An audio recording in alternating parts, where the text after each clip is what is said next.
Hi everyone, स्वागत है आप सबका आपके अपने चैनल केयर्स क्लासेस में। आज के इस लेक्चर में हम सब देखेंगे क्लास 12th मैथ। इसके पहले वाले लेक्चर में हम सब अपना प्रायिकता का पहला प्रश्नावली यानी प्रश्नावली 13.1 जो कि सप्रतिबंध प्रायिकता है, इसका उदाहरण भी कंप्लीट कर चुके हैं। और क्वेश्चन नंबर कितना कंप्लीट करे हैं? 8 तक कंप्लीट कर चुके हैं ना, 9 तक हुआ है कंप्लीट। ठीक है, तो आज हम लोग स्टार्ट करेंगे क्वेश्चन नंबर 10 से। चलो, क्वेश्चन नंबर 10 क्या है? तो इसमें ए पार्ट में क्या बोला है देखो। पहले सवाल में 10 बोल दिया है कि एक काले और एक लाल पासे के उछाला गया है। एक काले रंग के पासे को उछाला जाता है और एक लाल रंग के पासे को उछाला जाता है। सबसे पहले हम फील करते हैं प्रतिदर्श समष्टि में क्या क्या आ सकता है। प्रतिदर्श समष्टि यानी यस, तो यस में क्या क्या आ सकता है? देखो, दो पासा है, एक काले रंग का पासा और एक लाल रंग का। ऐसा हो सकता है कि काले रंग के पासे पे एक आए ना, उसको लिखने के लिए हम 1 2 लिख सकते थे, लेकिन वैसे लिख दे रहे B1 ना, B1 R1। इस बात का मतलब समझ पा रहे हो कि पहले वाले यानी काले वाले पे एक आया है और रेड वाले पे भी एक आया है। फिर ऐसे B1 R2 आ सकता है, यानी काले वाले पे हमने एक फिक्स कर दिया। अब लाल वाले पे एक आ सकता है, 2 आ सकता है, फिर 3 आ सकता है, फिर 4 आ सकता है, फिर 5 आ सकता है, फिर 6 आ सकता है। अब काले वाले पर भी एक फिक्स किया था, अब काले वाले पास पे आप 2 फिक्स कर दो, यानी B2 हो जाए। फिर ऐसे R1 से लेके पूरा कहाँ तक जाएगा? R6 तक जाएगा कि नहीं जाएगा? यानी B2 R6 हो जाएगा। फिर ऐसे आपका B3 होगा, B3 R1, फिर ऐसे B4 R1, फिर B5 R1 और B6 R1। फिर आगे चलेगा, पासा है, पासे पे 6 ही नंबर आता है ना, तो ये पूरा यहाँ से लेके यहाँ तक, और लास्ट में आपको क्या मिलेगा? B6 R6 ना, B6 R6। ये प्रतिदर्श समष्टि हुआ। तो टोटल कितने नंबर होंगे इसमें? 36 नंबर होंगे। सीरीज बात है, 6 उधर 6 इधर, 6 के 36, यानी टोटल नंबर इन S, इसको सैंपल स्पेस बोलते हैं ना प्रतिदर्श समष्टि, इसमें कितना आ जाएगा? 36 नंबर। अब यहां से पार्ट वाइज कर दिया है। ए पार्ट में क्या बोला है? पासों पर प्राप्त संख्याओं का न होने की सप्रतिबंध प्रायिकता ज्ञात कीजिए यदि यह ज्ञात हो कि काले पासे पर 5 प्रकट हुआ। तो जिसकी प्रायिकता पूछती है उसको हम लोग ई मानते हैं, और जो जो दिया रहता है उसको हम लोग क्या मानते हैं? एफ मानते हैं। तो किसकी प्रायिकता पूछी है? पासों पर प्राप्त संख्याओं का योग न होने का सप्रतिबंध प्रायिकता। तो ई घटना को क्या मान लेते हैं? पासे पर प्राप्त संख्याओं का योग, संख्याओं का योग 9 है ना, ये ई घटना होगा। और एफ क्या है? जो दिया है, क्या दिया है? यह ज्ञात है कि काले पासे पर 5 प्रकट हुआ है, यानी एफ क्या है? काले पासे पर प्रकट संख्या 5 है, प्रकट हुई संख्या 5 है। ई और एफ इस तरीके से डिफाइन कर दी। तो अब पहले आप ये बताओ ई में क्या क्या है? ई में क्या क्या होगा? पासे पर प्राप्त संख्याओं का योग 9 है। 9 कब होगा योग? सीधी सी बात है, ध्यान से देखो, पासे पर कम से कम एक प्रकट होगा, एक से तो कम प्रकट नहीं हो सकता है। अब 9 का योग करने के लिए हमको क्या चाहिए? 8, लेकिन पासे पे 8 आ नहीं सकता है, तो फिर अब 1 और 8 नहीं हो सकता। अब 2 सोचो, अगर इस पे 2 लोगे तो इस पे सॉरी 9 आना चाहिए ना, यानी 7, क्योंकि योग क्या होना चाहिए? 9, तो 2 और 7 तभी तो 9 होगा। तो 2 तो आ सकता है लेकिन 7 नहीं आ सकता, यानी ये भी नहीं हो सकता। अब क्या हो सकता है? 3, यही ना, तो यानी 3, लेकिन फिर 6 हो सकता है, संभव है। फिर 4 और 5, फिर 5 4, फिर 6 और 3, तो ये 4 पॉसिबिलिटीज हैं। क्योंकि हमने पहले पासे पर ब्लैक मान लिया कि पहला पासा आपका ब्लैक है और दूसरा पासा आपका रेड कलर का है, तो ये 4 कंडीशन होगा। लिखना होगा तो कैसे लिखोगे? पहला ब्लैक है ना, तो B3 R6 ये हुआ, फिर B4 R5, फिर B5 R4, फिर B6 R3, यही पॉसिबल कंडीशन हो सकते हैं ई में, पक्का। अब F क्या है? काले पासे पर प्रकट संख्या 5 है, यानी काले पासे पर 5 आना चाहिए। तो काले पासे पर 5 आने का मतलब क्या है? लाल पे तो कुछ भी आ सकता है, यानी लाल पे 1 भी हो सकता है। फिर काले पे 5 होना चाहिए, तो लाल पे 2 भी हो सकता है, यानी फिर ऐसे B5 R3 भी हो सकता है, B5 R4 भी हो सकता है। तो इसे मिटा देते ना, ये तो समझने के लिए वैसा था। फिर B5 R5 भी हो सकता है, और B5R6 भी हो सकता है, क्योंकि हमको पहले ब्लैक वाले पे सिर्फ 5 चाहिए, बाकी रेड वाले पे 1 से 6 तक कुछ भी आ सकता है। तो अगर आगे क्या हमको ई इंटरसेक्शन एफ की काम पड़ता है, अरे इंटरसेक्शन एफ की जरूरत पड़ेगी तो पहले इंटरसेक्शन एफ निकालो। ई इंटरसेक्शन एफ का मतलब क्या है, देखो एफ में वही है जिसमें पहले 5 है, तो इसमें भी पहले 5 वाला ही आना चाहिए, यानी यही होगा कि नहीं होगा, तो यानी क्या आ जाएगा B5R4। देखो है ना यहाँ पर B5R4, इसके अलावा कोई नहीं, क्योंकि यहाँ पर 3 है 4 है 6, तो 3 4 6 वाला ब्लैक वाले पे तो इसमें नहीं होगा, कॉमन का मतलब जो दोनों में होना चाहिए, तो ये होगा। तो अगर आपको पूछा probability of E intersection F, तो सीधी सी बात है इन 36 में से किसी के भी आने की बराबर चांस है, या किसी के आने का ज्यादा चांस है या कम चांस है, ऐसा तो नहीं। जब सबके आने का चांस बराबर होता है तो क्या प्रोबेबिलिटी हम नंबर के फार्मूले से कर दे, तो यानी number in E intersection F upon number in F. तो ई इंटरसेक्शन एफ में सिर्फ कितने नंबर है, 1, और एफ में कितने नंबर है, 6, तो 1/6 इसकी क्या हो गई, राइट। समझ में आ रहा है ना। तो आपको ये कॉपी करना, आप इसे कॉपी करो, फिर हम देखते हैं इसका बी पार्ट। तो आप इसे कॉपी कर चुके होगे, अब हम देखते हैं इसका बी पार्ट। बी पार्ट में इसके क्या बोला है, पासों पर प्राप्त संख्याओं का योग 8 होने की प्रतिबंध प्रायिकता ज्ञात कीजिए। यानी ई क्या है, ई जिसकी प्रायिकता पूछता है वही घटना ई होता है, और ई क्या है, पासे पर प्राप्त संख्याओं का योग 8। तो पासे पर प्राप्त संख्याओं का योग कितना हो, 8 है, ये ई है। और एफ क्या है, जिसकी जो घटना दिया रहता है कि लाल पासे पर प्रकट संख्या 4 से कम है, लाल पासे पर प्रकट संख्या 4 से कम है। तो सबसे पहले ई बताओ क्या क्या हो जाएगा, पासे पर प्राप्त संख्याओं का योग 8 होने का मतलब, तो अगर हम ब्लैक पे 1 ले लें तो इस पे रेड पे 7 होना चाहिए, तभी तो 1 और 7 मिलके 8 होगा, तो 7 तो हो ही नहीं सकता, तो यानी हमें स्टार्ट कहां से करना पड़ेगा, 2 से। तो 2 यहाँ पर, तो यहाँ पर 6 हो सकता है, तो फिर यहाँ पर अगर 3 लोगे तो यहाँ पर 5 हो जाएगा, यहाँ पर 4 लोगे तो यहाँ पर भी 4 हो जाएगा, और यहाँ पर 5 लोगे तो रेड पे 3 हो जाएगा। अब इसके आगे संभव है ना, 6 2 भी हो सकता है, तो B6 और R2 भी हो जाएगा, तभी भी देखो 6 2 8 हुआ। अब नहीं, क्योंकि 6 का आगे 7 हो ही नहीं सकता, तो यही संभावना है ई में। अब F क्या है, लाल पासे पर प्रकट संख्या 4 से कम है। अब ध्यान से देखो, यहाँ पर थोड़ा लंबा बन जाएगा, कैसे, लाल पासे पर प्रकट संख्या 4 से कम होने का मतलब क्या है, 1 भी हो सकता है, 2 भी हो सकता है, 3 भी हो सकता है, बस यही संभव है। लेकिन लाल का कंडीशन दिया है ना, ब्लैक का तो नहीं कंडीशन दिया, तो ब्लैक पे कुछ हो सकता है, यानी ब्लैक पे 1 भी हो सकता है, ब्लैक पे 2 भी हो सकता है, ब्लैक पे 3 भी हो सकता है, ब्लैक पे 4 भी हो सकता है, ब्लैक पे 5 भी हो सकता है, और ब्लैक वाले पे 6 भी हो सकता है, लेकिन रेड वाले पे 4 से कम है। तो हो सकता है कि रेड वाले पे 1 हो, रेड वाले पे 2 हो, और रेड वाले पे 3 हो, लेकिन ब्लैक वाले पे तो 1 फिक्स कर दी हो ना, तो ये कंडीशन बना। फिर B2 से R1 भी हो सकता है, B2 से R2 भी हो सकता है, और B2 से R3 भी। देखो रेड वाले पे देखो 1 2 3 ही आ रहा है, 4 से कम, तो ब्लैक वाले पे 1 से लेके 6 तक पूरा जा सकता है ना। अब ऐसे B3 लेके R का 1 R2 R3 बना सकते हो, तो यानी यहाँ पर क्या हो जाएगा, R2 B3 सॉरी यहाँ पर R1 होगा ना, R1 R2 B3 R3। फिर B4 से बनाओ, R1 B4 R2 B4 R3। पूरा लिखने का जरूरत नहीं था, आप लिख दे रहे हो कोई दिक्कत नहीं। B5 R2 B5 R3। फिर B6 के साथ R1 B6 के साथ R2 B6 के साथ R3, यही टोटल हो सकते हैं। तो यानी नंबर कितने हैं, 1 में 3 है, 6 18, तो यानी नंबर इन, अगर हमको केवल एफ बात करना, काम तो नहीं पड़ता, एफ का काम पड़ता है ना, काम पड़ता, ये 18 हो जाएगा, और नंबर इन ई कितना हुआ, 1 2 3 4 5, इन्हें 5 ही संभव घटना हो सकता है। तो हमें काम किसका है, ई इंटरसेक्शन एफ का। ई इंटरसेक्शन एफ का मतलब जो दोनों में कॉमन। अब सीधी बात है, जब दोनों में कॉमन देखोगे, क्योंकि इसमें वही आए हैं जिसमें रेड वाले पे 3 से कम मतलब 4 से कम है, यानी जिसपे रेड वाले पे 1 है, रेड वाले पे 2 है, रेड वाले पे 3, यानी देखो यहाँ पर तो रेड में 6 आ गए तो इसमें आ ही नहीं सकता, यहाँ पर रेड वाले में 5 आ गए, तो अब क्योंकि पूरा मिलाओगे तो बहुत टाइम लग जाएगा ना, तो आप इस तरीके से देखो।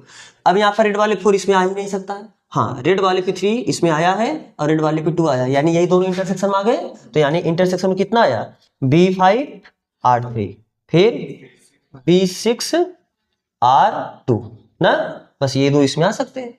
तो अगर हमको probability of E upon F चाहिए तो E अपान F कैसे बताओगे? Number in E intersection F upon number in F। E intersection F में कितने एलिमेंट हैं? 2, और टोटल F में कितने एलिमेंट हैं? F में 18, यानी कितना आ जाएगा? 2 1 के 2 दोनों 18। तो probability of E upon F ये कितना हो जाएगा? 1/9। समझ में आ रहा है ना? तो आपको ये कॉपी करना, आप इसे कॉपी करो, फिर देखते हैं इसका अगला क्वेश्चन। तो आप इसे कॉपी कर चुके होगे। Question number 11। क्वेश्चन नंबर 11 में क्या बोला है? एक न्याय पासे को उछाला गया। पासे का मतलब जिसपे 1 से लेकर 6 तक नंबर आ सकते हैं। तो बोल रहा है कि घटनाओं ई एक घटना है 1 3 5, F एक घटना है 2 और 3, G एक घटना है 2 3 4 5। तो निम्नलिखित के मान ज्ञात कीजिए। पहला आपको बताना है P E अपान F, इसका ही मान बताना है, और P F अपान E का मान बताना है। तो देखो, जब E अपान F का बात आएगा तो क्या हमको E इंटरसेक्शन F का काम पड़ेगा कि नहीं पड़ेगा? E इंटरसेक्शन आप निकाल लो, क्या कॉमन है इसमें? केवल ये 3 कॉमन है, तो यानी E इंटरसेक्शन F में क्या आएगा? 3। तो probability of E upon F क्या हो जाएगा? Number in E intersection F upon number in F। E intersection F में कितने नंबर है? केवल 1 नंबर है। अरे उसमें 3 आया, लेकिन है तो केवल एक ही परिणाम है ना, और F में टोटल कितने परिणाम है? 2। तो P E अपान F कितना हो गया? 1/2। अब हमें क्या चाहिए? प्रोबेबिलिटी ऑफ F पान E भी तो चाहिए। तो F पान E का मतलब क्या है? Number in F intersection E upon number in E, नीचे वाला लिखते हैं ना। तो E intersection F intersection E को क्या E इंटरसेक्शन F भी तो लिख सकते हैं ना, दोनों बराबर होता है। E इंटरसेक्शन F में कितने नंबर है? सिर्फ एक ही परिणाम है, और E के अनुकूल परिणामों की संख्या कितनी है? 3। तो इसकी प्रोबेबिलिटी कितनी हो गई? 1/2। ठीक है, चलो अब भी इसका सेकंड पार्ट में क्या क्या निकालने के लिए बोला है? Probability of E upon G और probability of G upon E। E upon G और G अपान E की प्रायिकता पूछा, तो इसके लिए फिर हमको E और G में कॉमन चाहिए। तो हम यहां से क्या निकालेंगे? E intersection G। E intersection G यानी E और G में जो कॉमन है, E और G में क्या कॉमन है? एक 3 कॉमन है और एक 5 भी कॉमन है। तो यहाँ पर कितना हो जाएगा? 3, 5। तो बताओ, probability of E upon G का मतलब क्या है? Number in E intersection G upon number in G। E intersection G में कितने एलिमेंट है? 2, और G में कुल कितने संख्या? 4। तो यानी कितना हो गया? 1/2। और अगर हमको probability of G upon E पूछेगा तो G अपान E का मतलब क्या है? Number in G intersection E, G intersection E upon number in E। तो G इंटरसेक्शन E में E इंटरसेक्शन G बोलो, G इंटरसेक्शन E बोलो, एक ही बात है। तो इसमें कितने नंबर आ गए? 2, और E में कुल कितने हैं? 3। तो इसकी प्रोबेबिलिटी कितनी होगी? 2/3। फिर इसका थर्ड पार्ट पूछा है, probability of E union F upon G। बताओ E यूनियन F अपान G, ख्याल करो यूनियन की फार्मूला के लिए हम क्या करते हैं? Probability of E upon G, अरे E प्लस F माइनस दोनों का इंटरसेक्शन, यानी probability of E intersection E upon G plus probability of F upon G minus probability of E intersection F upon G। यही तो होता है ना। अब ध्यान से देखो, क्या है probability of E upon G? पता है क्या? यहां से निकाल चुके हैं ना E अपान G की प्रायिकता, और F अपान G की प्रायिकता भी हमें पता ही होगा कि नहीं निकाले भी? तो F अपान G की प्रायिकता भी नहीं पता तो हमें F और G वाला निकालना पड़ेगा, और फिर E इंटरसेक्शन अपान इसका ही प्रायिकता निकालना पड़ेगा। तो एक काम करो, इसको समीकरण 1 मान के छोड़ दो, पहले ये दोनों निकाल लो, क्योंकि वैल्यू ला के रखोगे तभी तो इसे कैलकुलेट करोगे ना। तो एक काम करो, पहले आप इतना कॉपी कर लो। तो आप इसे कॉपी कर चुके होगे। अब देखो, हमको जो जो मिला हम उसको लिख लेते हैं। Probability of E upon F मिला है, E अपान F की प्रोबेबिलिटी कितनी? 1/2, ये निकाले थे। और एक ये भी हमें मिला है, probability of F upon E बराबर कितना? 1/3। फिर ये क्या हमें मिला है? Probability of E upon G, ये कितना मिला है? 1/2। और probability of G upon E ये कितना मिला हमें? 2/3। ठीक है, तो इतना कैलकुलेट करके ये कितना मिला था? 2/3। ठीक है, चल अब ध्यान से देखो, हमें क्या चाहिए? F अपान G भी चाहिए।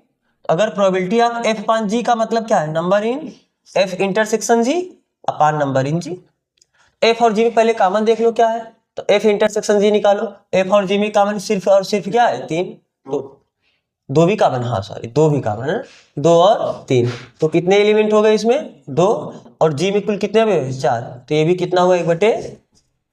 अब ध्यान से देखो, जब हमको इसका बात करना होगा यानी probability of E intersection F upon G, तो ये प्रोबेबिलिटी कैसे निकालो, क्योंकि अब देखो एफ और जी में एफ अपान जी की जो प्रोबेबिलिटी निकालनी होती थी तो इन दोनों का इंटरसेक्शन ऊपर लिखते थे, तो अगर इतना बटे इतनी की प्रोबेबिलिटी निकालनी तो इन दोनों का इंटरसेक्शन लोगे, यानी ई इंटरसेक्शन एफ इसका किसके साथ इंटरसेक्शन लोगे, जे के साथ। क्लियर है? अरे भाई यहीं से देख लो ना, अगर एफ अपान जी निकालना होता था तो एफ और जी यानी अंश और हर में जो होता था उन दोनों का इंटरसेक्शन ही तो लेते थे, तो यहाँ पर अंश में ई इंटरसेक्शन एफ है और हर में क्या है जी है, इन दोनों का इंटरसेक्शन में आप देख लो नंबर कितना है बटे नंबर इन जी, तो ई इंटरसेक्शन इसका मतलब क्या है, number in E intersection F intersection जी।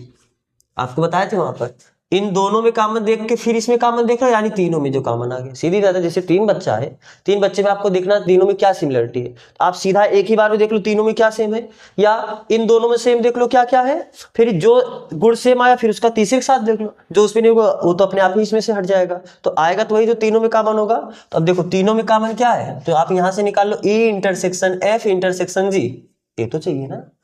बताओ सब में क्या कॉमन है, इसमें 3 है, इसमें भी 3 है, इसमें भी 3 है, तो बस एक ही एलिमेंट कॉमन है सब में 3 बटे नंबर इन जी, तो करना ही करना है। तो ई इंटरसेक्शन एफ इंटरसेक्शन जी में अवयव कितने आए, एक अवयव है ना, और जी में टोटल कितने अवयव 4, तो ये कितना हुआ 1/4।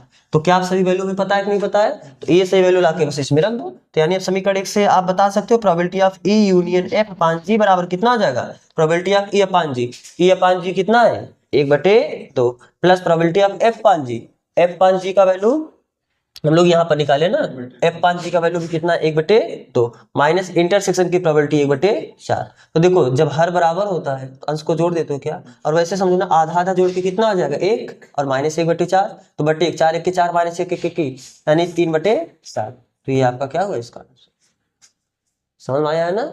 तो आपको ये कॉपी करना, आप इसे कॉपी कर लो, फिर हम देखते हैं इसका अगला क्वेश्चन। चलते हैं क्वेश्चन नंबर 12 पे। क्वेश्चन नंबर 12 में क्या बोला है, मान ले कि जन्म लेने वाले बच्चे का लड़का या लड़की होना समसंभाव्य है। समसंभाव्य का मतलब समान संभावना है ना, समसंभाव्य का मतलब समान संभावना, यानी दोनों का आने का बराबर बराबर चांस है। यदि किसी परिवार में 2 बच्चे हैं तो दोनों बच्चों के लड़की होने की सप्रतिबंध प्रायिकता क्या है, यदि यह दिया गया है कि फर्स्ट सबसे छोटा बच्चा लड़की है, सेकंड न्यूनतम एक बच्चा लड़की है।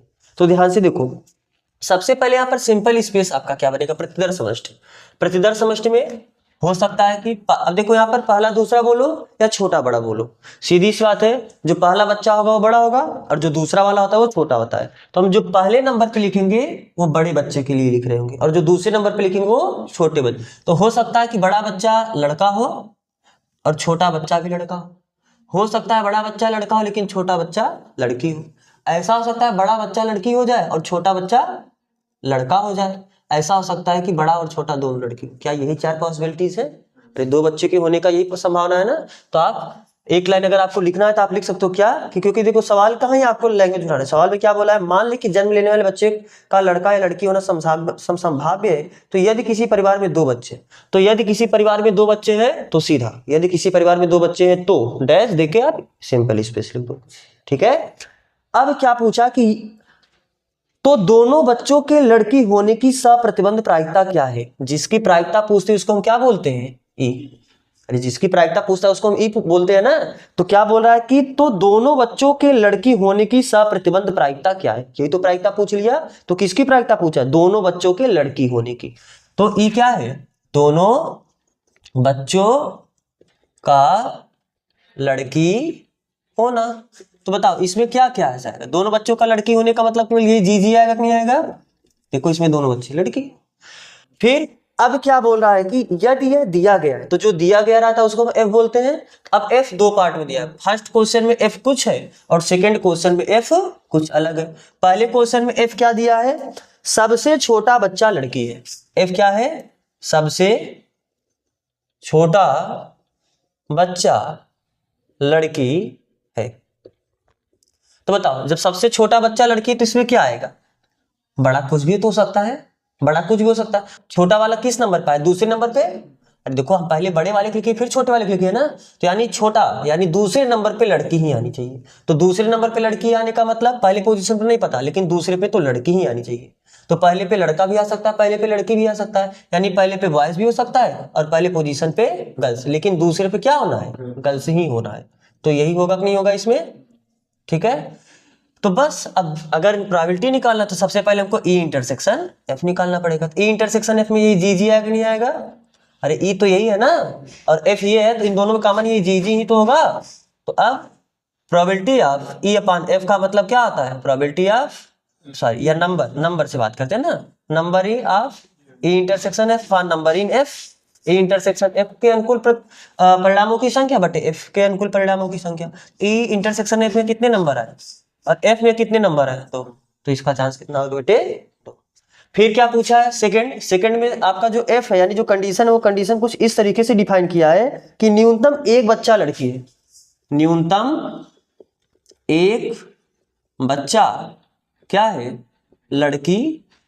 तो यानी कम से कम एक बच्चा लड़की होना चाहिए। तो इस बात का मतलब क्या है कि एक हो सकता है दोनों लड़का हो, ऐसा हो सकता है, नहीं हो सकता है ना, क्योंकि कम से कम एक तो लड़की होना चाहिए, तो दोनों फिर लड़का नहीं हो सकता। ऐसा हो सकता है कि बड़ा वाला लड़की हो जाए और छोटा वाला लड़का हो जाए। देखो एक लड़की हो गई, हमको कम से कम एक लड़की चाहिए ना, जितने भी आप परिणाम लिखना उसमें कम से कम एक लड़की होना जरूरी ही है। ज्यादा जितने भी हो जाए कोई दिक्कत नहीं, लेकिन कम से कम एक लड़की होनी चाहिए। तो हो सकता है पहला लड़की हो दूसरा लड़का हो, ऐसा हो सकता है कि पहला लड़का हो दूसरी लड़की हो जाए, इसमें देखो एक लड़की आ गई। ऐसा हो सकता है दोनों लड़की हो जाए, क्योंकि कम से कम एक लड़की होनी चाहिए ना, ज्यादा तो नहीं दिया ना, ज्यादा दोनों लड़की हो सकती है। क्या ये न्यूनतम में तो दिक्कत नहीं हो रहा है ना। अगर ये पूछता कि अधिकतम एक बच्चा लड़की हो, इस बात का मतलब क्या है, तो ज्यादा से ज्यादा, अधिकतम का मतलब ज्यादा से ज्यादा, केवल एक नहीं होता है। अधिकतम का मतलब क्या होता है, ज्यादा से ज्यादा। न्यूनतम का मतलब क्या होता है, कम से कम। तो अगर यहाँ पर बोलता अधिकतम एक बच्चा लड़की, तब आपका एफ क्या बनता, क्योंकि ज्यादा से ज्यादा एक बच्चा लड़की होनी चाहिए, तो कम से कम कितना लड़की होनी चाहिए, एक भी ना हो कोई दिक्कत नहीं, ज्यादा से ज्यादा एक होना चाहिए, तो यानी एक से ज्यादा ना हो। तो क्या उस केस में जी जी आता, बोलो जी जी फिर नहीं आता ना, क्योंकि यहाँ पर दो लड़की हो गई ना, हमको ज्यादा से ज्यादा एक ही लड़की चाहिए। अधिकतम एक लड़की का मतलब क्या, ज्यादा से ज्यादा एक लड़की, एक से ज्यादा लड़की नहीं हो सकती। तो यहाँ पर तो दो लड़की आ गई, तो ये तो नहीं हो सकता। फिर जब ये नहीं हो सकता, ये हो सकता है क्या, जी भी ना। अरे ज्यादा से ज्यादा एक लड़की होनी चाहिए, तो यहाँ पर देखो एक से ज्यादा लड़की नहीं, यहाँ पर एक ही तो लड़की है। क्या ये हो सकता नहीं हो सकता है बीजी, ये भी हो सकता है। देखो इसमें भी केवल एक ही लड़की है, अरे ज्यादा से ज्यादा का मतलब सिर्फ एक से ज्यादा नहीं होना चाहिए। तो देखो यहाँ पर एक ही तो है, एक से ज्यादा तो लड़की नहीं। क्या ये हो सकता है, क्या इसमें बी भी हो सकता है, इसमें बिल्कुल हो सकता है, क्योंकि इसमें देखो ज्यादा एक भी लड़की नहीं है, कोई दिक्कत नहीं। हमको जो कंडीशन दी वो तो ज्यादा से ज्यादा दिया है ना, कि एक से ज्यादा लड़की नहीं होनी चाहिए। एक से कम हो जाए कोई दिक्कत नहीं है, बस दिक्कत कब होगा, जब एक से ज्यादा लड़की हो जाएगी। तो एक से ज्यादा लड़की नहीं होनी चाहिए। तो देखो इसमें एक से ज्यादा लड़की नहीं है ना, तो क्या न्यूनतम और अधिकतम में कंफ्यूज नहीं होगे ना, तो आप कर लेना। तो फिलहाल यहाँ पर क्या बोला, न्यूनतम का बोला है, तो न्यूनतम के लिए आपका यही कंडीशन। तो अब आप क्या करो, ई इंटरसेक्शन है, बताओ क्या होगा। ई का मतलब क्या है, जी जी, और एफ का मतलब ही इतना, तो कॉमन वही केवल आपका गर्ल्स ही है, तो यानी ठीक। तो अगर हमको जो probability of E upon F चाहिए, probability of E upon F, E upon F की प्रायिकता का मतलब क्या है, number in E intersection F upon number in F. E intersection F में कितने एलिमेंट है, एक, और एफ में, एफ ये देखो यहाँ का मत देखना, यहाँ का देखना, इसमें कितना है, 3। तो ये कितना हो जाएगा प्रायिकता इसका, 1/3। दिक्कत नहीं है, तो आपको कॉपी करना, आप इसे कॉपी करो, फिर देखते हैं इसका अगला क्वेश्चन नंबर 13। हाँ, एक प्रशिक्षक के पास 300 सत्य या असत्य प्रकार के आसान प्रश्न। 300 किस प्रकार के प्रश्न है, सत्य या असत्य प्रकार के आसान प्रश्न, ठीक है।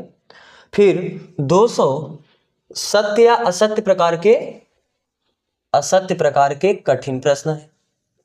फिर 500 बहुविकल्पीय प्रश्न है, बहुविकल्पीय प्रश्न है, लेकिन कैसे, आसान वाले।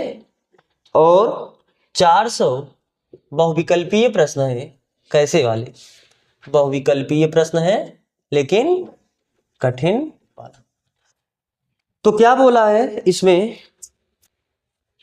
यदि प्रश्नों के संग्रह से, यानी इन सभी प्रश्नों में से ना, ये जो टोटल प्रश्न है, इन सभी प्रश्नों में से एक प्रश्न यादृच्छिक चुना जाता है, तो एक आसान प्रश्न की बहुविकल्पी होने की क्या प्रायिकता होगी, कि प्रायिकता क्या होगी।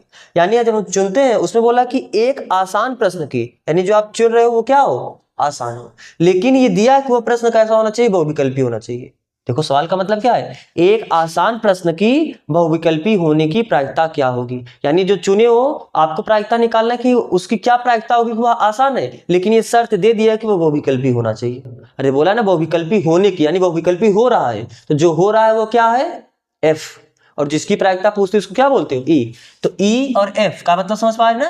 अरे जो होना दिया रहता है उसको एफ बोलते हो, तो होना क्या है, बहुविकल्पी होने की प्रायिकता, यानी होना तो बहुविकल्पी है। तो एफ क्या है आपका, प्रश्न का, प्रश्न यानी यादृच्छिक चुना गया प्रश्न का कैसा होना, बहुविकल्पीय होना, बहुविकल्पीय होना। और ई क्या है, जिसकी प्रायिकता पूछती है, तो किसकी प्रायिकता पूछा है, आसान प्रश्न होने की प्रायिकता। यानी ई क्या है, यादृच्छिक चुना गया प्रश्न का आसान होना, जो चुना गया प्रश्न उसका क्या होना, आसान होना। तो अब बताओ कि जब हमको probability of E upon F चाहिए, तो probability of E upon F का मतलब क्या है, number in E intersection F upon number in F. E intersection F का मतलब क्या है, ई और एफ में दोनों में कॉमन, ई और एफ दोनों में कॉमन का मतलब क्या है, प्रश्न आसान भी होना चाहिए और प्रश्न कॉमन होने का मतलब जो दोनों में हो ना, हम यहाँ पर लिख देते हैं, यहाँ पर ई इंटरसेक्शन एफ का मतलब क्या है, प्रश्न का क्या होना, बहुविकल्पी होना, लेकिन साथ में आसान, प्रश्न का बहुविकल्पीय, बहुविकल्पीय तथा आसान होना। तो ऐसे बताओ, total number in E intersection F निकालना होगा, क्या बताओगे, ई इंटरसेक्शन एफ में कितने नंबर आ जाएंगे, वो सभी आ जाएंगे जो बहुविकल्पी हो तथा आसान हो। तो यहाँ पर देखो बहुविकल्पी तथा आसान कितने प्रश्न हैं, 500, यानी इसका नंबर कितना हुआ, 500। और एफ में क्या आएगा, प्रश्न का बहुविकल्पी होना, यानी जितने बहुविकल्पी हो सकते हैं वो सभी आएंगे। तो बहुविकल्पी देखो यहाँ पर भी है और बहुविकल्पी यहाँ पर भी, तो टोटल बहुविकल्पी कितने हैं, 900। यानी यहां से आप बता सकते हो नंबर इन एफ क्या हो जाएगा, 900। बात समझ में आ रहा है ना। तो बस बताओ नंबर इन इंटरसेक्शन एफ कितना आया, 500, और नंबर इन एफ कितना आया, 900। तो 0 से 0 बैलेंस हुआ, तो probability of E upon F कितना मिला आपको, 5/9। तो समझ में आया क्वेश्चन। तो आपको कॉपी करना, आप इसे कॉपी करो, फिर देखते हैं इसका अगला क्वेश्चन।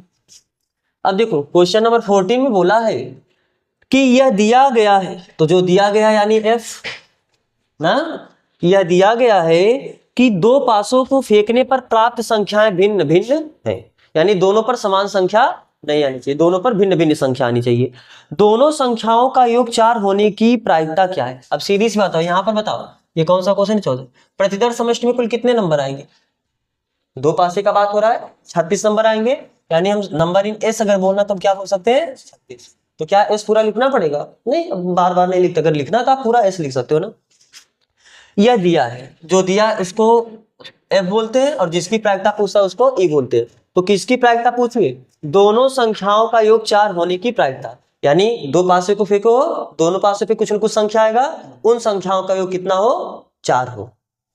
जिसकी प्रायिकता पूछ यही बोला है ना कि पासे पर प्राप्त संख्याओं का योग, पासे पर प्राप्त संख्याओं का योग 9 है, इसी की तो सॉरी योग 4 है ना, 4 है। तो यही तो पूछा है ना कि इसकी क्या प्रायिकता है कि पासे पर जो प्राप्त संख्या है उनका योग क्या है, 4 है। और दिया क्या है कि पासे पर भिन्न भिन्न संख्याएं प्राप्त होती हैं। शुरू में ही लाइन में बोल दिया, यह दिया गया है कि दो पासों को फेंकने पर प्राप्त संख्याएं भिन्न भिन्न है, यानी पासों पर प्राप्त संख्याएं, पासे पर प्राप्त संख्याएं भिन्न भिन्न है, ठीक है ना। तो अब बताओ ई इंटरसेक्शन एफ में क्या आएगा, या पहले नंबर का ही बात कर लो, दिस इंप्लाइज दैट, लेकिन नंबर कैसे, पहले ई पूरा लिखो। ई में क्या आएगा, पासे पर प्राप्त संख्याओं का योग 4 है, हो सकता है कि पहले पे 1 आए तो फिर दूसरे पे 3 आ सकता है, पहले पे अगर 2 आ जाए तो दूसरे पर 2 आ सकता है। ई हम लिख रहे हैं ना, ई का मतलब पासे पर प्राप्त संख्याओं का योग कितना होना चाहिए, 4। तो 4 1 3 4 2 2 4, इस पे 3 आ सकता है, 1 आ सकता है, बस कि 0 तो आ ही नहीं सकता है, ठीक है। ये जो हुआ ई, यानी नंबर इन ई कितना मिलेगा, 3। ई में ई के अनुकूल परिणामक संख्या कितना मिला, 3। अब अगर आपको एफ लिखना हो, एफ यानी पासे पर प्राप्त संख्याएं भिन्न भिन्न, आप पता कर लो कि कब एक जैसे नंबर होते हैं, यानी एक एक दोनों पर समान ही होगा, फिर दो दो होता है, फिर तीन तीन होगा, फिर चार चार होगा, और फिर पांच पांच, और फिर लास्ट में छः छः। अरे जब आप पूरा यहाँ से लिखोगे एक एक, एक दो, एक तीन, एक चार, एक पाँच, एक छः, यही तक तो लिखते हो ऐसे ना। फिर यहाँ पर दो एक से स्टार्ट करते हो, दो दो, फिर इतना पूरा चलता जाता है, यानी फिर यहाँ पर क्या लिखते हो, फिर तीन एक से स्टार्ट करते हो, फिर पूरा छः तक लिखते हो, फिर चार एक से स्टार्ट करके पूरा आगे बढ़ते हो, बोलो, तो चार चार बीच मिलता होगा, फिर पांच एक से स्टार्ट करके जाते हो तो पांच पांच मिल रहा होगा, फिर छः एक से स्टार्ट करके आगे बढ़ते हो तो आपको लास्ट में छः छः मिलता है। तो हमको ये तीनों ये नहीं चाहिए, क्योंकि एफ में क्या बोला है, पासे पर प्राप्त संख्याएं भिन्न भिन्न है। तो पासे पर प्राप्त संख्या भिन्न भिन्न होने का मतलब एक जैसा नहीं होना चाहिए, तो एक जैसा ना होने का मतलब यही आपका नहीं होना चाहिए। तो टोटल होते कितने हैं, 36, और 36 में से ये 6 तो हटाए तो बचा कितना, 36 में से 6 घटाओगे, हाँ टोटल 30 बचे, यानी this implies that number in F बराबर कितना हो जाएगा, 30। क्या अभी पूरा कंप्लीट कर सकते हो क्या, अरे कंप्लीट कर सकते हो ना, क्या दिक्कत है इसमें। एक एक को हटाओ, एक दो से यहाँ से लिखो, अब दो एक लिखो, फिर दो दो नहीं लिखना है, तो फिर क्या हो गए, दो तीन, दो चार, दो पाँच, दो छः ना। फिर जब तीन एक से लिखोगे, तीन एक, तीन दो, तीन तीन नहीं होना चाहिए ना, तो तीन तीन का जगह छोड़ दो, जगह छोड़ने का मतलब आप छोड़ो मत, आप लिख दो यहाँ पर तीन चार, सीधा तीन तीन मत लिखो, तीन चार लिखो, फिर तीन पाँच, फिर तीन छः, फिर ऐसे अपना ये भी छोड़ देना, चार चार छोड़ देना, इस लाइन में पाँच पाँच छोड़ देना, इस लाइन में छः छः को छोड़ देना। फिर बात करना हमको ई इंटरसेक्शन एफ का।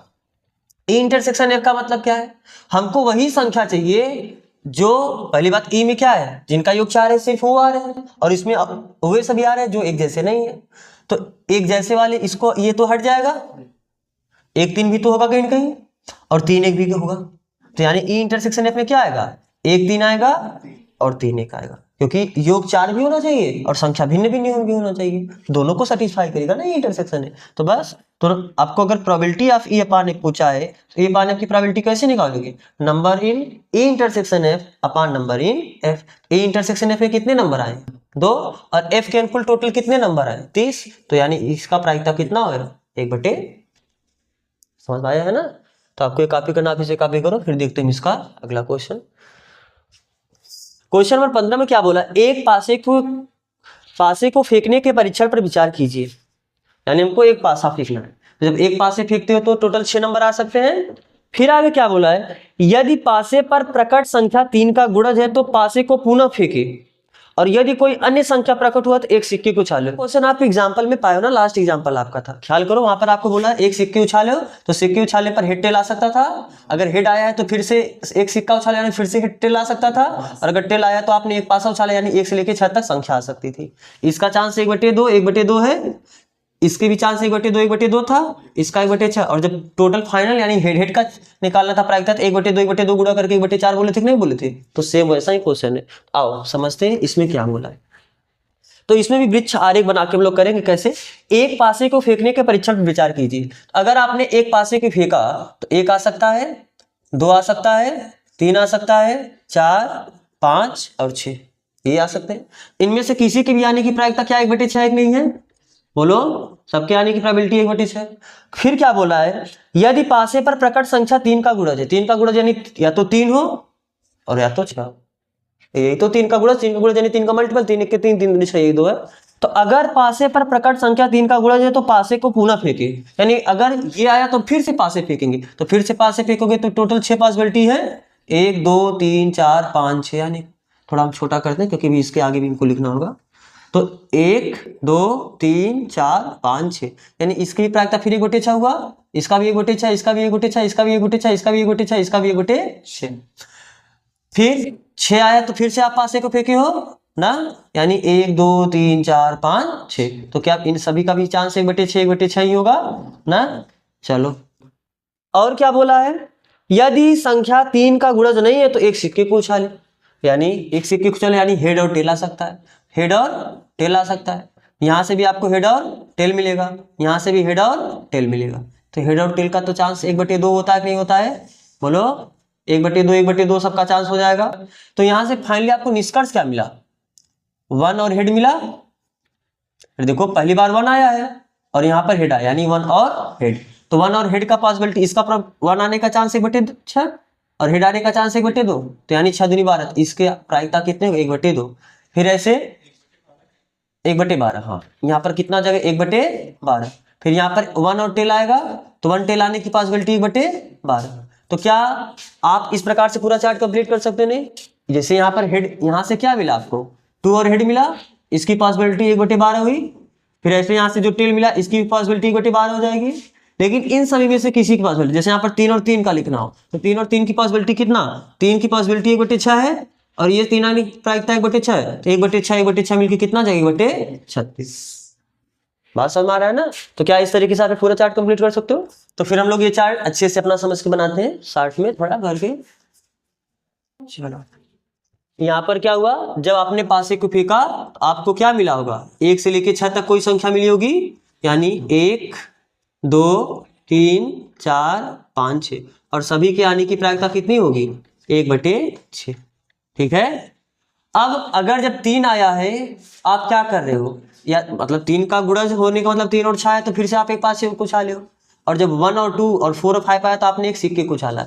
यानी जब 1 आया होगा तो फिर आपको क्या मिला होगा, या तो अब यहाँ पर ध्यान से देखो कैसे लिख रहे हैं, 1 और हेड मिला होगा, यानी पहली बार तो 1 मिला है, दूसरी बार हेड मिला है, इसकी प्रायिकता कितनी हो जाएगी, क्योंकि अब हेड आने की प्रायिकता 1/2 है ना, 1/6 और 1/2 मिलकर 1/12 हो जाएगी। या तो टेल आया होगा, टेल आया होगा तो भी आपको क्या मिला होगा 1 और टेल मिला होगा, तो 1 और टेल की प्रोबेबिलिटी कितनी हो जाएगी 1/12। समझ में आ रहा है ना? 2 आया तो फिर आपने या तो एक हेड निकाला होगा और एक आप टेल निकालोगे, अरे मतलब सिक्का उछाले होगे तो या तो हेड आया होगा या तो फिर टेल आया होगा।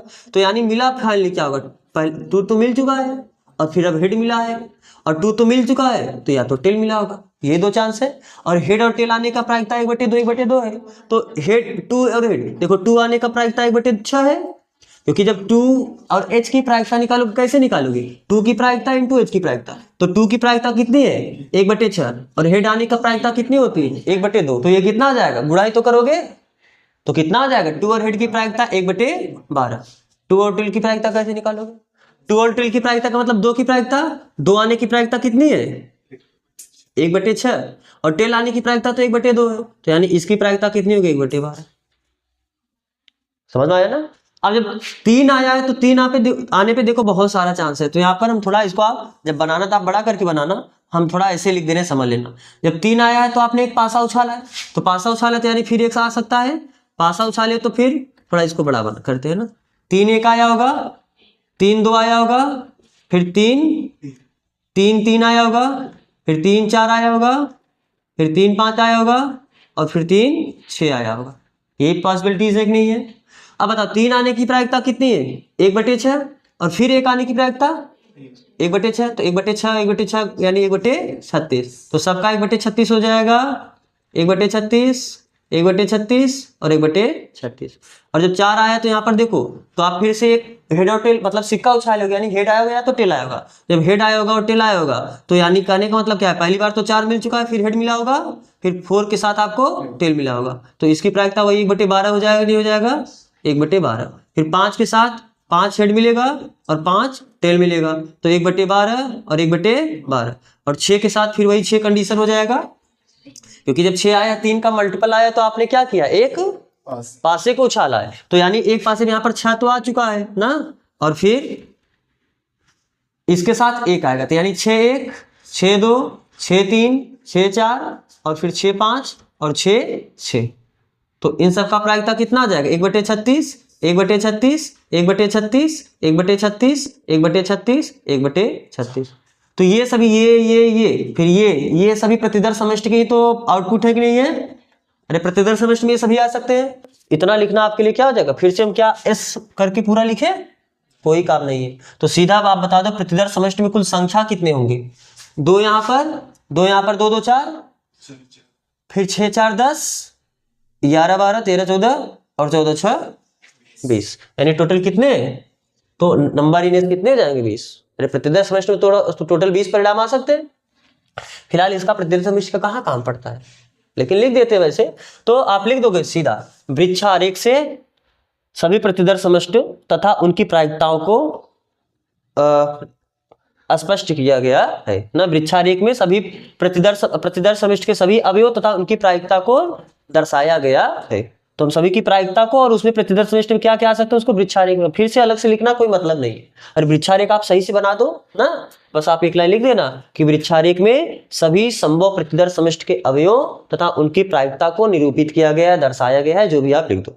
ठीक है, अब आगे चलो घटना पे, क्योंकि अब बोला क्या है, घटना न्यूनतम एक पासे पर संख्या 3 प्रकट होना दिया गया है। तो जो दिया गया उसको क्या लिखते हैं, एफ। और एफ क्या है, न्यूनतम एक पासे पर संख्या 3 प्रकट होना, कम से कम न्यूनतम एक पासे पर संख्या 3 प्रकट होना, यही एफ है। तो बताओ एफ में क्या क्या आएगा, न्यूनतम एक पासे पर संख्या 3 यानी ज्यादा ज्यादा दोनों पे हो सकता है, सही बात है ना। न्यूनतम का मतलब कम से कम एक पासे पर 3 आना चाहिए, ज्यादा ज्यादा दोनों पर आ जाए कोई दिक्कत नहीं है, समझ आ रहा है बात ना। तो बताओ, तो क्या ये हो सकता है, क्या संख्या 3 होना चाहिए, ये भी हो सकता है, ये हो सकता है, ये भी नहीं हो सकता, ये हो सकता है, यस 3 1 हो सकता है, 3 2 भी हो सकता है, 3 3 होगा, अरे कम से कम एक 3 होना चाहिए, यहाँ पर 2 2 आ गए तो कोई दिक्कत नहीं और अच्छी बात है। फिर 3 4 भी हो सकता है, 3 5 भी हो सकता है, 3 6 भी हो सकता है। फिर ये सब तो नहीं आ सकते हैं क्योंकि इसमें 3 नहीं आया है, इन सब में एक ही आ सकता है क्योंकि इसमें एक 3 आ गया ना, यानी एक ये भी मिल सकता है, क्या 6 और 3, तो 6 कामा 3, तो ये आपका क्या मिला, एफ में ये हुआ। अब फिर ई क्या होता है, जिसकी प्रायिकता पूछती है, तो प्रायिकता किसकी पूछी है यहाँ पर, सिक्के पर पट प्रकट होने की सप्रतिबंध प्रायिकता ज्ञात कीजिए। यानी सिक्के पर क्या प्रकट होना चाहिए, सिक्के पर पट प्रकट होना, सिक्के पर क्या दोनों सिक्के या एक सिक्के की बात किया है, घटना सिक्के पर पट प्रकट होना, यानी सिक्के पर पट आना चाहिए। अब चाहे दोनों पे आ जाए चाहे एक पे आ जाए, यहाँ पर कहीं नहीं दिया है तो मान लो, तो ध्यान से देखो, तो कम से कम सिक्के पे तो पट आना चाहिए, तो यहाँ पर भी है, यानी 1 और टी भी आ सकता है। ठीक है, फिर 2t भी आ सकता है, फिर 4t भी आ सकता है, 5t भी आ सकता है, और इधर तो कहीं है ही, बात समझ आ रहा है। अब यहाँ पर देखो, पहली बात ऐसा कोई कंडीशन नहीं कि दोनों पर हेड या दोनों पर टेल आ जाए ना, तो इसमें सीधी सी बोल रहे कि सिक्के पर टेल आने का, सिक्के पे एक ही बार ही टेल आ सकता है, तो ये चांस हुआ। तो हमको क्या पूछा है, पहले आप ई इंटरसेक्शन एफ निकाल लो, क्योंकि सप्रतिबंध प्रायिकता निकालने के लिए ई इंटरसेक्शन एफ तो निकालना पड़ता है ना। तो ई इंटरसेक्शन एफ में क्या क्या कॉमन है, कुछ नहीं कॉमन, देखो यहाँ पर सब नंबर वाले, यहाँ पर टेल वाले, यानी क्या हो गया 5। तो अगर 5 हो गया तो बस यहाँ से बताओ probability of E upon F क्या हो जाएगा, number in E intersection F upon number in F. E intersection F में कितने अवयव हैं, 0, और एफ में कितने अवयव हैं, 1 2 3 4 5 6 7, तो 0 में किसी भी नंबर का भाग तो क्या आ जाएगा 0, तो इसकी सप्रतिबंध प्रायिकता क्या हो गई 0। समझ में आ रहा है ना। तो आपको कॉपी करना, आप इसे कॉपी कर लो, फिर हम देखते हैं इसका लास्ट 2 क्वेश्चन। आओ, अब क्या बोला कि निम्नलिखित प्रश्नों में से सही उत्तर चुने। 16वां क्वेश्चन क्या बोला है कि प्रोबेबिलिटी ऑफ ए बराबर आपको दिया 1/2, प्रोबेबिलिटी ऑफ बी आपको क्या दिया है 0। तो आपसे क्या पूछा है, probability of A upon B. A upon B का मतलब क्या है, probability of A intersection B upon probability of B, ये होगा ना। तो probability of A intersection B, अब ए इंटरसेक्शन बी में नहीं पता, लेकिन प्रोबेबिलिटी ऑफ बी क्या है 0। तो जब कभी भी हर 0 हो जाएगा तो वो परिभाषित नहीं होगा, यानी कौन सा ऑप्शन सही होगा, सी बोला है, परिभाषित नहीं है। चलो समझ में आया नहीं बात, क्योंकि अब अंश में हमें कुछ नहीं पता प्रोबेबिलिटी ऑफ इंटरसेक्शन भी कितना होगा, लेकिन जब हर 0 हो गया तो परिभाषित ही नहीं रहेगा। 17वां क्वेश्चन क्या बोला है, यदि ए और बी 2 घटनाएं इस प्रकार हैं कि probability of A upon B ये बराबर है probability of B upon A ना। इस बात का मतलब है probability of A upon B का मतलब क्या होता है, probability of A intersection B upon probability of B. इस बात का मतलब क्या है, probability of B intersection A upon probability of A. तो क्या ये दोनों तो बराबर होता है, ए इंटरसेक्शन बी और बी इंटरसेक्शन ए बराबर ही होता है, तो ये दोनों कैंसिल हो। यहाँ से आपको क्या मिला, प्रोबेबिलिटी ऑफ ए बराबर हुआ प्रोबेबिलिटी ऑफ बी, यानी ए की प्रायिकता और बी की प्रायिकता दोनों बराबर हो गई। इस बात का मतलब क्या है, क्या ए बी का उपसमुच्चय है, पहला ऑप्शन है। दूसरा ऑप्शन क्या दिया है, ए बराबर बी। तीसरा ऑप्शन क्या दिया है, ए इंटरसेक्शन बी कितना हो जाएगा 5। चौथा ऑप्शन क्या दिया है, प्रोबेबिलिटी ऑफ ए बराबर हो गया प्रोबेबिलिटी ऑफ बी। यही तो सही बात है, प्रोबेबिलिटी ऑफ ए बराबर प्रोबेबिलिटी ऑफ बी के, बात समझ में आ रहा है ना। अरे देखो चौथा ऑप्शन। तो फिर आपका इस तरीके से ये प्रश्नावली आपका कंप्लीट होता है। तो हम लोग अब अगला प्रश्नावली यानी 13.2 और 13.2 आपका क्या प्रायिकता का गुणन नियम, इसको हम लोग अगले लेक्चर से स्टार्ट करेंगे। यहाँ तक जुड़ने के लिए आप सबका बहुत बहुत धन्यवाद।